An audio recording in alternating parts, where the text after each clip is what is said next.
ईश्वर के नाम को जानिए और पहचानिए। ईश्वर के बहुत से नाम हैं जिन्हें हम रोज कहते और सुनते हैं, मगर हमें पता ही नहीं होता कि ईश्वर के नाम है। आज मैं आपको ईश्वर के कई ऐसे नाम बताऊंगा जिन्हें सुनकर और जानकर आपको आश्चर्य होगा। भागवत गीता के अध्याय नंबर 17 के श्लोक नंबर 23 का अर्थ इस प्रकार है।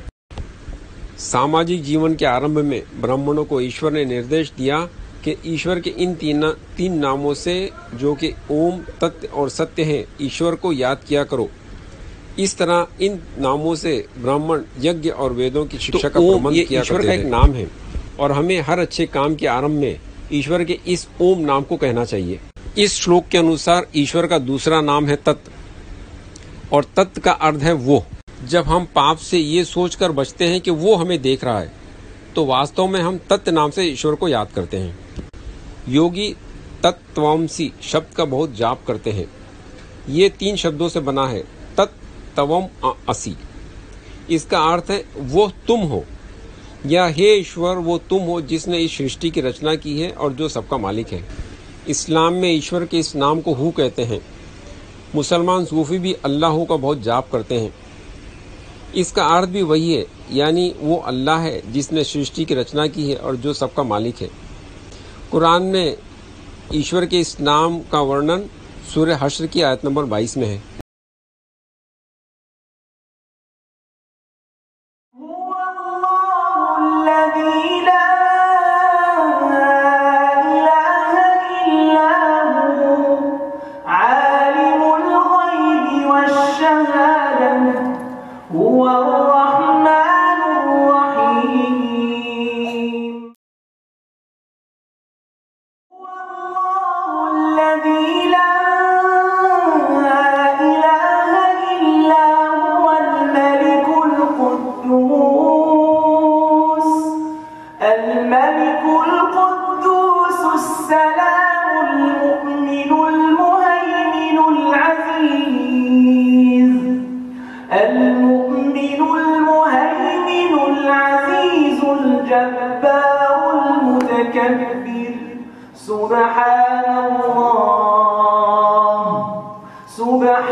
ईश्वर का तीसरा नाम सत्य है। हृदय के स्तर पर विचारों को, अपनी श्रद्धाओं को और अपनी नीति को शुद्ध करके हम ईश्वर के इस सत्य नाम का जाप करते हैं।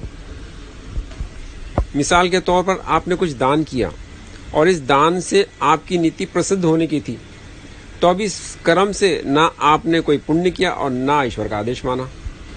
किंतु अगर दान देते समय आप निस्वार्थ रहते हैं और पुण्य की नियत से दान देते हैं, तो ये कर्म पुण्य भी हुआ और आपने ईश्वर के आदेश का पालन भी किया, और ये ईश्वर की उसके सत्य नाम से प्रार्थना के समान है। ईश्वर के इस नाम को इस्लाम में हक कहते हैं। शिव ये निराकार सर्वव्यापी ईश्वर जिसकी कोई प्रतिमा नहीं, उसका नाम है। शंकर जी को भी शिव कहा जाता है क्योंकि शंकर जी को शिव का अवतार माना जाता है। किंतु शिव ये शंकर जी का व्यक्तिगत नाम नहीं है, ये निराकार ईश्वर का नाम है। इस बारे में जानकारी आपको शिव पुराण में मिलेगी। राम ये ईश्वर का नाम है। अयोध्या के राजा दशरथ के बड़े पुत्र का नाम रामचंद्र था। रामचंद्र का अर्थ है ईश्वर का चंद्र या ईश्वर का प्रिय। आपका नाम केवल राम नहीं था, किंतु आप राम नाम से प्रसिद्ध हैं। श्री रामचंद्र जी ने अपने अनुयायियों को एक मंत्र दिया था जिसे राम तारक मंत्र कहते हैं, अर्थात रामचंद्र जी का मुक्ति दिलाने वाला मंत्र। इस मंत्र को आप विशाल शब्द सागर डिक्शनरी में पेज नंबर 1175 पर पढ़ सकते हैं। ये मंत्र इस प्रकार है, राम रामाय नमः। इस मंत्र का अर्थ है राम के राम की प्रार्थना करो। इस मंत्र के पहले राम का अर्थ है श्री रामचंद्र जी और दूसरे राम शब्द का अर्थ है ईश्वर। इस तरह इस मंत्र का अर्थ हुआ श्री रामचंद्र जी के ईश्वर की प्रार्थना करो। तो ये राम शब्द वास्तव में ईश्वर का नाम है। अब हम जब सत्य और राम ये दोनों ईश्वर के नाम है इस बात को जान गए हैं, तो राम नाम सत्य है इस वाक्य का अर्थ भी समझ सकते हैं। इसका अर्थ है कि ईश्वर का नाम सत्य है और जो हृदय के स्तर पर पवित्र होगा और हृदय से ईश्वर की प्रार्थना करेगा वही मुक्ति पाएगा। तो जो लोग इस अर्थी के साथ चल रहे हैं वो इस बात को याद रखें कि वो अपनी अर्थी उठने से पहले अपने हृदय को पवित्र कर लें। अग्नि ये भी ईश्वर का एक नाम है। इस्लाम में इस नाम को नूर कहते हैं। भागवत गीता के अध्याय नंबर 11 श्लोक नंबर 12 में लिखा है कि अर्जुन ने ईश्वर के तेज को देखा और वो ऐसा था जैसे हजारों सूरज एक साथ आकाश में चमक रहे हों। भागवत गीता के अध्याय नंबर 10 के श्लोक नंबर 41-42 में लिखा है कि ईश्वर ने अपने तेज के एक अंश से इस ब्रह्मांड को जीवित रखा है। सृष्टि की रचना के आरंभ में ईश्वर ने सबसे पहले अपने इस तेज अंश से एक आत्मा का निर्माण किया था। इस आत्मा को प्रथम आत्मा कहते हैं। इस्लाम में इस आत्मा को रूह अव्वल और बुद्ध धर्म में अमिताभ बुद्ध कहते हैं। चूंकि इस प्रथम आत्मा को ईश्वर ने अपने तेज अंश से बनाया था, इस कारण ईश्वर ने इसे भी अपने अग्नि नाम से पुकारा है। ऋग्वेद में बहुत बार अग्नि शब्द आया है। ये शब्द ईश्वर के लिए भी और प्रथम आत्मा के लिए भी इस्तेमाल हुआ है, किंतु अग्नि ये ईश्वर का एक नाम है, ये प्रथम आत्मा का व्यक्तिगत नाम नहीं है। ब्रह्म ये ईश्वर का एक नाम है। ब्रह्मा ये एक देवता का नाम है जिसे ईश्वर ने सृष्टि की रचना के लिए बनाया था। पहले ब्रह्मा जी के 5 सर थे। उनके घमंड के कारण उनका एक सर काट दिया गया। अब ब्रह्मा जी के केवल 4 सर हैं। इस बात का उल्लेख शिव पुराण में है। अंग्रेजी में संस्कृत नाम के आगे ए जोड़ दिया जाता है, जैसे योग शब्द में ए जोड़कर योगा बना दिया जाता है। इसी तरह ब्रह्म शब्द के आगे भी ए जोड़कर ब्रह्मा लिखा जाता है। ऐसा करने से ये पता ही नहीं चलता कि ये ईश्वर का नाम है कि देवता का नाम है।